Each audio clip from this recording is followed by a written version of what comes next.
Olá, eu sou o Tataco e a aula é sobre arcadismo em Portugal. Já podemos começar falando a respeito dessa palavra, né?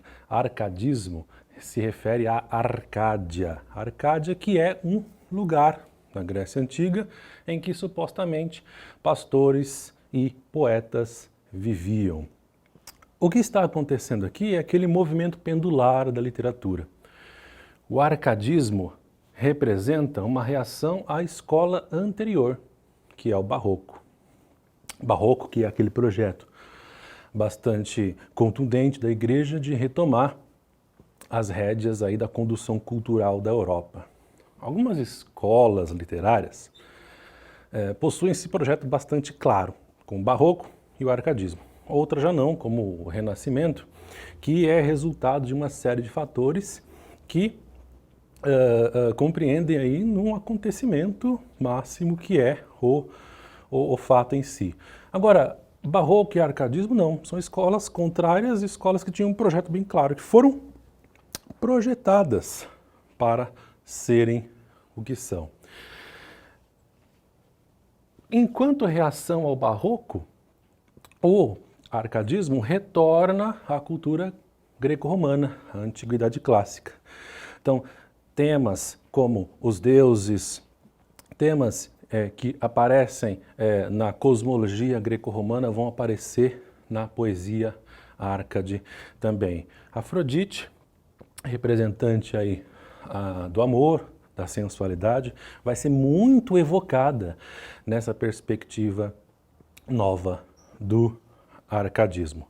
E por que essa resposta? O que estava acontecendo na Europa para que houvesse esse movimento de tensão, além, claro, das propostas impostas lá pela Igreja Católica no momento do Barroco? Bom, o contexto desse momento é bastante diverso. Estamos aqui no século das luzes. A ciência se sobrepõe aos conflitos do Barroco. Não há mais aquele conflito de se questionar sobre a existência, de se questionar sobre os dogmas cristãos. A ciência prevalece. Aqui é o momento, por exemplo, que aparece o filósofo Jean-Jacques Rousseau, que elabora o contrato social, estabelecendo aí critérios para definir o que é a sociedade, como ela funciona. É dessa época também Isaac Newton, que elabora aí a física moderna. É dessa época Lavoisier, que profere aquela frase muito famosa: nada se cria, nada se perde, tudo se transforma. Então nós vemos aqui uma efervescência de diversas correntes científicas que fazem com que os conflitos gerados pelo Barroco sejam totalmente superados. Em vista disso, nós vemos um fortalecimento da burguesia, porque enquanto a igreja cristã, a igreja católica vai se enfraquecendo, a igreja protestante, que é a igreja burguesa, se fortalece junto com os seus fiéis, que é a burguesia. Burguês que é aquele indivíduo que se embrenhou lá nos porões dos navios durante as grandes navegações, a fim de mudar de vida, vender especiarias, e está surgindo uma nova classe social que está se fortalecendo aqui neste momento. O contexto português já é bastante complicado. Nesse século das luzes, Portugal não adere totalmente a esse contexto por um simples motivo. Havia acabado de sair de uma violenta guerra civil para recuperar sua coroa e havia uma crise econômica por conta dos mercados de açúcar, suas colônias não iam muito bem e Marquês de Pombal é eleito ministro para tentar resolver o problema e tentar reerguer aquele império que vinha em decadência há muitas e muitas décadas. Marquês de Pombal toma uma série de medidas. Uma delas é romper definitivamente com a igreja. Isso mesmo. Isso vai ter reflexo em todas as colônias, inclusive aqui no Brasil. Em 1755 acontece um terremoto gigantesco em Lisboa. A cidade praticamente fica em ruínas. Para o Marquês de Pombal isso é ótimo, porque em vez de reconstruir o que ficou ali, Ele demole o que sobrou e constrói uma nova Lisboa com régua, compasso, à medida iluminista, para receber essa nova sociedade que vinha nascendo, né? Essa sociedade moderna baseada na ciência. Mas o que acontece com a literatura nesse contexto de vida urbana, nesse contexto de valorização do complicado, do complexo da ciência? A literatura serve como ponto de tensão. São raros os movimentos literários que confluem com o que está acontecendo no contexto. Enquanto se valoriza a cidade, enquanto se valoriza a ciência, o arcadismo vai buscar um elemento mais ameno, que é o campo, que é a cidade. Na fundação do que a gente chama de Arcádia Lusitana, que é definitivamente uma escola, que vai ter regras definidas e o artista que quiser fazer parte dela vai ter que seguir essas regras. Ela é fundada em 1756, com essa perspectiva de descomplicar a vida. Qual vida? A vida complicada do barroco, aquela vida suntuosa, cheia de detalhes e de requintes. O arcadismo vai buscar o bucolismo. O que é bucolismo? O bucolismo é o campo, é o sítio, é o ambiente rural.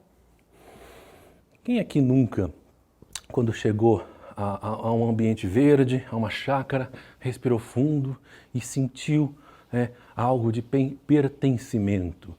A perspectiva do barroco era justamente essa: o ser humano estava se distanciando da sua natureza e da sua naturalidade. Natureza e naturalidade essa que é cultuada pelos clássicos, naquela perspectiva antiga lá de imitação da natureza, que remonta lá a Aristóteles. Por que imitar a natureza?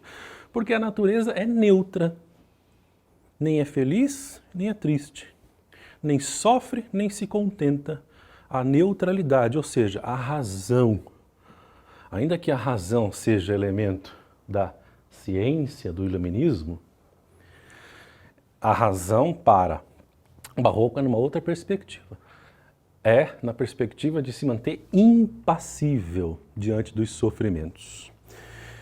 E nós vamos ver exatamente isso como regra para essa poesia clássica. São vários poetas que fundam essa Arcádia Lusitana. Um deles é Filinto Elísio, poeta bastante conhecido, bastante regrado aí nesses preceitos do arcadismo. Filinto Elísio que tem um antagonista esse que é o nosso grande astro da aula, Manuel Maria do Boccagi. Os autores árcades usavam pseudônimos. Boccagi era conhecido como El Mano, que é um anagrama de Manuel. Boccagi, como um grande artista e grande representante, não seguia totalmente as regras empreendidas aqui pelo arcadismo. Por isso que sua poesia lírica se divide em duas fases. Uma primeira fase, que ele segue essas regras da lírica arcádia, e é uma fase menos interessante da poesia. Se ele tivesse parado por aqui, seria um grande poeta árcade. Não é só isso. Ele é importante nesse momento porque ele dá um passo além, como o grande artista faz, como Camões fez, como outros artistas também já fizeram. É um poeta das inquietações. Ele não aceita a razão, ele nega a razão. Como pode, razão, você me socorrer se eu continuo amando e sofrendo? É isso que ele repete nos sonetos e nos poemas dele. Por isso que ele vai transpor isso para uma segunda fase, que é essa fase que a gente chama de pré-romântica. Ele antecipa esses elementos que a gente só vai ver no romantismo. O sofrimento, o autoquestionamento, a sátira de si mesmo. Ele se satiriza. Ele era conhecido como um indivíduo muito próximo de Camões, tanto no comportamento como na lírica. Vivia pelos bares, era arruaceiro, briguento. Chegou a ser preso e exilado por conta disso.